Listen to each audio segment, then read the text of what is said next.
Kitchen designs for small kitchens. Perhaps, one of the places in the house that people want to be most comfortable with, is the kitchen. It is certainly not surprising because the kitchen basically binds the whole family together.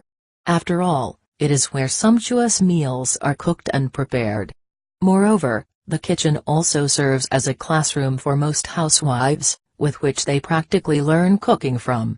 On the other hand, it can also be a place for expressing oneself. This is indeed true since many mouth-watering recipes have been created in someone's personal kitchen. Thus, it is very important for kitchens to be cozy, comfortable, and functional at the same time. Today, there are many kitchen designs to choose from. Kitchens can be classic, Gothic, and contemporary. Although kitchens are traditionally large spaces, modern kitchen designs offer great ideas for small kitchens. These kitchen designs for small kitchens are not only cost-effective, but efficient as well.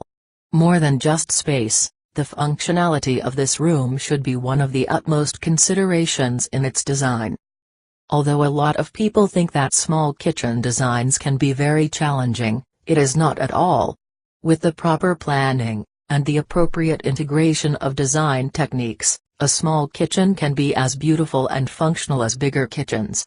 A good layout for smaller kitchens needs a lot of creativity in order to create the desired storage space in a small space.